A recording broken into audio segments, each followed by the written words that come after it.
तो इस भाग में जो बताया जाएगा यह बहुत ही आईएमपी है, जो हर साल के पेपर में आता है। तो इलेक्ट्रोड विभव और मानक इलेक्ट्रोड विभव में संबंध या नष्ट का समीकरण, याद करिएगा नष्ट का समीकरण जो है आईएमपी माना जाता है, जो हर साल के पेपर में आता है। तो इसे अच्छे से आप लोग क्या कीजिएगा, तैयार कर लीजिएगा। तो अब यहाँ पर नष्ट का समीकरण क्या होता है, तो यहाँ पर ध्यान देंगे इलेक्ट्रोड विभव और मानक इलेक्ट्रोड विभव में एक संबंध के द्वारा एक समीकरण बनता है। उस समीकरण को ही क्या कहते हैं, नष्ट का समीकरण कहते हैं। बहुत आसान है। किसके किसके बीच में समीकरण बनेगा, तो इलेक्ट्रोड विभव और मानक इलेक्ट्रोड विभव के बीच में एक समीकरण बनता है। उस समीकरण को ही क्या कहते हैं, नष्ट का समीकरण कहते हैं। तो यहाँ पर अपने कॉपी में नोट कर लीजिए कि इलेक्ट्रोड विभव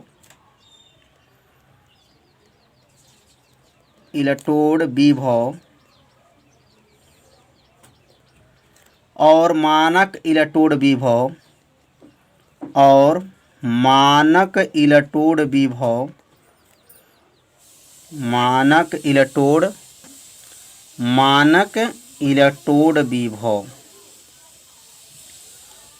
इलेक्ट्रोड विभव यदि आप इलेक्ट्रोड विभव और मानक इलेक्ट्रोड विभव नहीं जानते हैं तो प्लेलिस्ट में वीडियो है, वहां से जा कर के इस दोनों का परिभाषा जान सकते हैं।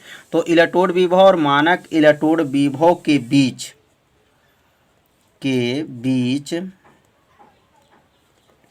संबंध एक समीकरण द्वारा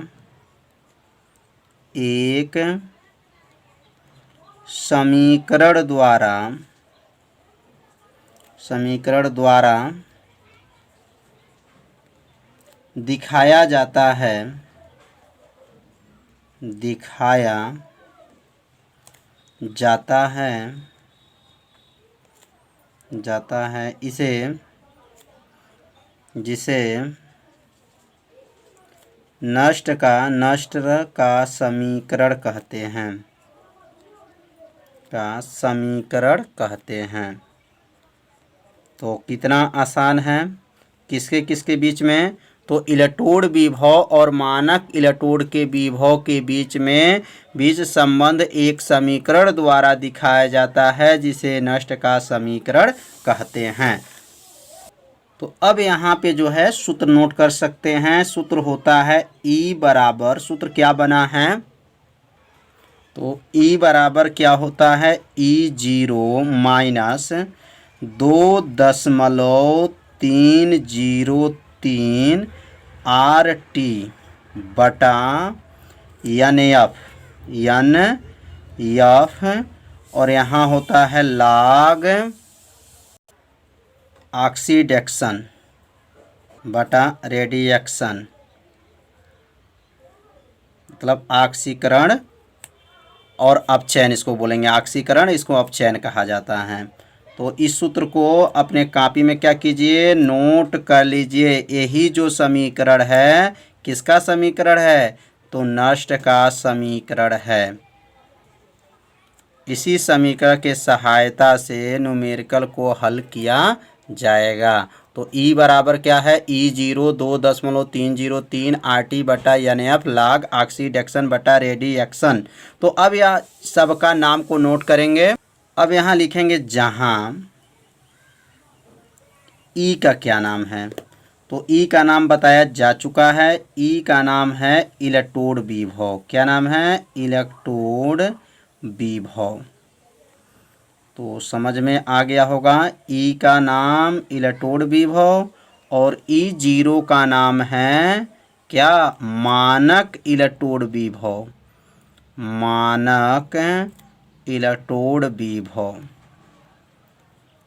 पहला जो है इलेक्ट्रोड विभव, दूसरा जो हमारा E0 का हो गया मानक इलेक्ट्रोड विभव।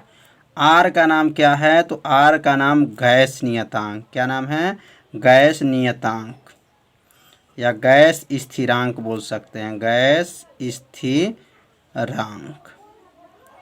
और यहाँ T का नाम है परम ताप। क्या नाम है, परम ताप। T का नाम परम ताप है। N का नाम है मोलों की संख्या, n का नाम मोलों की संख्या। तो यहाँ लिख देंगे मोलों की संख्या। यह सबका नाम जब नोट किए रखेंगे तो जब न्यूमेरिकल को हल किया जाएगा तो और भी समझ में आएगा। और एफ का क्या नाम है? तो एफ का नाम फैराडे नियतांक। क्या होता है? फैराडे नियतांक भी कह सकते हैं या फैराडे संख्या भी बोल सकते हैं। तो फैराडे संख्या भी लिख सकते हैं। तो फैराडे संख्या कितना होता है? तो 96,500 होता है। तो यह जो है जो समीकरण बना है, इसी समीकरण को क्या कहते हैं? नष्ट का समीकरण कहा जाता है। अब यहाँ पे जो नष्ट का जो समीकरण है, अब इस समीकरण का जब प्रयोग करेंगे तो ई बराबर क्या पढ़े हैं हम लोग? E0 माइनस 2.303 क्या था? RT बटा यहाँ पे लिखेंगे एन एफ लाग, और यहाँ लिख सकते हैं ऑक्सीडेक्शन बटा रेडिएक्शन, मतलब ऑक्सीकरण और अप। तो नष्ट के समीकरण में R का मान, T का मान और F का मान रख दिया जाए तो एक नया समीकरण और बन जाएगा। तो R का मान क्या होता है, T का मान क्या होता है और F का मान क्या होता है, यह क्रमशः यहाँ नोट कर दिया गया है। तो T का मान क्या होता है? तो यह जो मानक इलेक्ट्रोड विभव होते हैं उसका टेम्परेचर कितना होता है? तो 25 डिग्री सेल्सियस होता है। तो 25 डिग्री सेल्सियस में जब केल्विन में बदला जाएगा तो 273 को जोड़ लिया जाता है। तो 25 और 273 जोड़ेंगे तो कितना हो जाएगा? 298 केल्विन हो जाएगा। और R का नाम क्या है? तो गैस स्थिरांक नाम है, और गैस स्थिरांक का मान क्या होता है? तो 8.31 होता है। कितना होता है? 8.31 जूल प्रति केल्विन मोल होता है। और F का नाम है फैराडे नियतांक, इसका मान होता है 96,500 कूलाम। क्या होता है? 96,500 क्या होता है? कूलाम। फैराडे नियतांक का मात्रक क्या होता है? कूलाम होता है। अब यहाँ E बराबर इसी समीकरण में यह मान को क्या करेंगे? रख देंगे। तो E बराबर E0 माइनस, अब ये 2.303, तो यहाँ नोट करेंगे 2.303 गुणे R का मान, तो R का मान क्या है? 8.31 है। तो यहाँ R का मान 8.31 रख देंगे गुणे, और यहाँ पर 298, T का मान क्या रखेंगे? 298 हो गया, लाग लाग हो जाएगा ऑक्सीडेक्शन बटा रेडिएक्शन बटा n गुणे। अब जो है यहाँ पर किसका मान रख देंगे? तो F का मान रख देंगे। F का मान क्या है? तो 96,500 है। अब यहाँ पर तीनों का गुणा करेंगे। ये तीनों का गुणा करने के बाद से और किससे भाग करेंगे? तो 96,500 से भाग कर देंगे तो एक नया समीकरण बन जाएगा। तो यहाँ पर E बराबर यहाँ नोट करेंगे तो E बराबर क्या हो जाएगा? E0 माइनस, अब इसका तीनों का जब गुणा कर लेंगे तो गुणा करने पर आएगा 5,703.10314। आप लोग भी गुणा कर लीजिएगा, और यहाँ का हो जाएगा लाग ऑक्सीडेक्शन बटा रेडिएक्शन, यहाँ हो जाएगा मतलब ऑक्सीकरण बटा अपचयन हो जाएगा, और यहाँ बटा क्या है? बटा n गुणे 96,500। अब ये 96,500 इसमें क्या करेंगे? भाग कर देंगे। तो यहाँ भाग करने पर क्या आएगा यहाँ पर? तो E बराबर हो जाएगा E0 माइनस 0.0591 बटा n, और यहाँ का उतरेगा लाग, और यहाँ लिख देंगे आपका ऑक्सीडेक्शन बटा रेडिएक्शन। तो यह समझ में आ गया होगा। यह कहाँ से आया? तो 96,500 से इसमें भाग दिया गया है तो कितना आ गया? 0.0591 आ गया। यह भाग दे करके आप लोग भी इसे चेक कर लीजिएगा। तो यह जो बन गया एक नया समीकरण बन गया। इसी समीकरण को भी क्या कहते हैं? नष्ट का समीकरण कहा जाता है। तो दो सूत्र समझ में आप लोग को आ गया होगा कैसे इसको हल किया गया। एक एक लाइन आपको बताया गया, अपने कॉपी में क्या कीजिए? इसे नोट कर लीजिए। अब यहाँ पे नोट करेंगे कि नष्ट का समीकरण का उपयोग कहाँ किया जाता है। यहाँ लिख देंगे नष्ट का समीकरण का उपयोग समीकरण का उपयोग। तो नष्ट का समीकरण का उपयोग जो है निम्न है, क्रमशः नोट करेंगे एक दो करके। तो अब यहाँ पहला नोट करेंगे कि नष्ट का समीकरण किसी सेल का विद्युत वाहक बल ज्ञात करने में। क्या लिखेंगे यहाँ पर? पहला जो लिखेंगे कि नष्ट का समीकरण द्वारा, नष्ट का समीकरण द्वारा,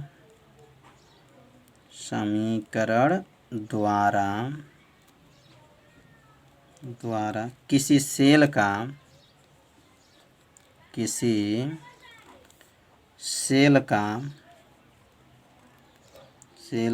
विद्युत वाहक बल, किसी सेल का क्या याद करेंगे? विद्युत वाहक बल ज्ञात किया जाता है, ज्ञात किया जाता है। तो नष्ट का समीकरण का उपयोग पहला समझ में आ गया होगा कि नष्ट का समीकरण द्वारा किसी सेल का क्या ज्ञात करते हैं? विद्युत वाहक बल ज्ञात किया जाता है। अब दूसरा इसका उपयोग समझेंगे। अब दूसरा है, इस समीकरण द्वारा सेल का साम्य स्थिरांक को निर्धारित किया जाता है। इस समीकरण द्वारा क्या होता है? साम्य स्थिरांक जो होते हैं, साम्य स्थिरांक को कैसे प्रदर्शित किया जाता है, इसको निर्धारित किया जाता है। तो यहाँ लिख देंगे इस समीकरण द्वारा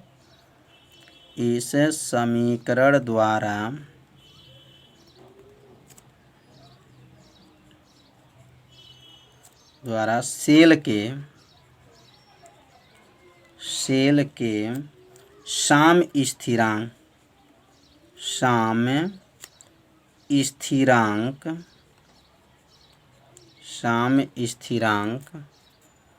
को निर्धारित किया जाता है। साम्य स्थिरांक को निर्धारित किया जाता है, निर्धारित किया जाता है। तो यह समझ में आ गया होगा आप लोग को। दो उपयोग, इस समीकरण द्वारा क्या करेंगे? सेल का जो साम्य स्थिरांक होता है उसको क्या करते हैं? निर्धारित किया जाता है। अब समझेंगे तीसरा उपयोग। तीसरा उपयोग क्या है? तो तीसरा उपयोग यहाँ नोट कर लेंगे। इस समीकरण द्वारा किसी स्वतः परिवर्तित रेडॉक्स अभिक्रिया को क्या किया जाता है? निर्धारित किया जाता है। तो यहाँ लिख देंगे इस समीकरण द्वारा किसी स्वतः परिवर्तित रेडॉक्स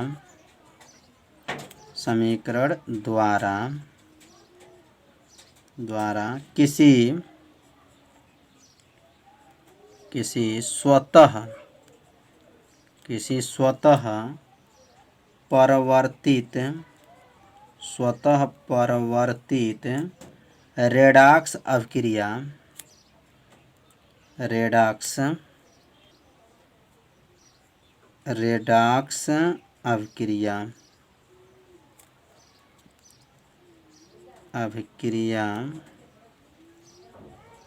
को निर्धारित किया जाता है, निर्धारित किया जाता है। तो इसका उपयोग जो है तीसरा क्या है? इस समीकरण द्वारा किसी स्वतः परिवर्तित रेडॉक्स अभिक्रिया को क्या किया जाता है? निर्धारित किया जाता है। तो इसे अपने कॉपी में क्या कीजिए? नोट कर लीजिए। अब हम लोग पढ़ेंगे नष्ट समीकरण का समान रूप क्या होता है। अब इसके बारे में अध्ययन करेंगे। अब यहाँ नोट करेंगे नष्ट का समीकरण का समान रूप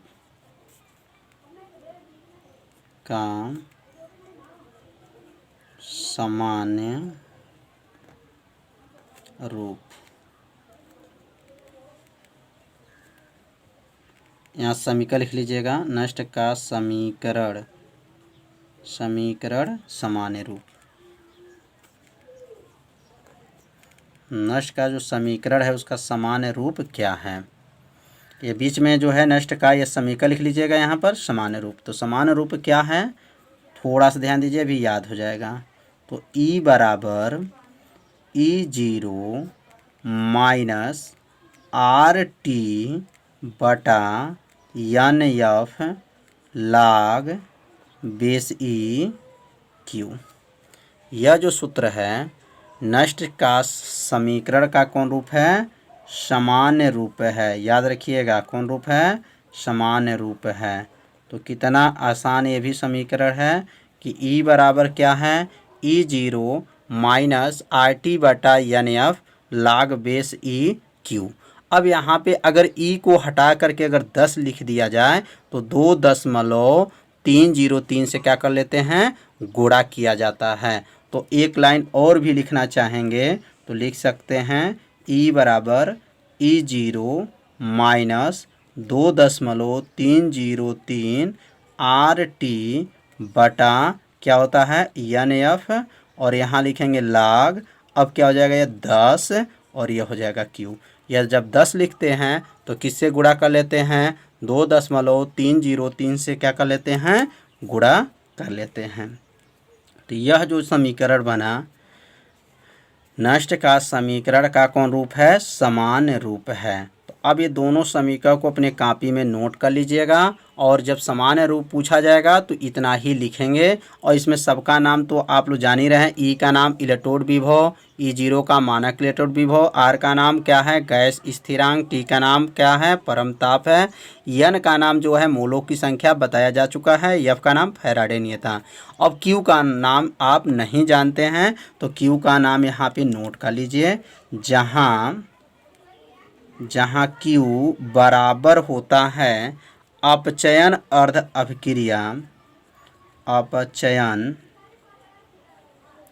अर्ध अभिक्रिया, अपचयन अर्ध अभिक्रिया का भागफल, अभिक्रिया भागफल यहाँ नोट कर लेंगे। किसका नाम है? यह Q का नाम है अपचयन अर्ध अभिक्रिया भागफल। तो आज का पढ़ाई आप लोग को अच्छे से समझ में आ गया होगा कि आज का पढ़ाई हुआ है नष्ट का समीकरण। तो ऐसे ही वीडियो आप देखना चाहते हैं तो मेरे चैनल को सब्सक्राइब और बेल आइकन घंटी को ऑप्शन को ओके कर लीजिए, जिससे कोई भी वीडियो को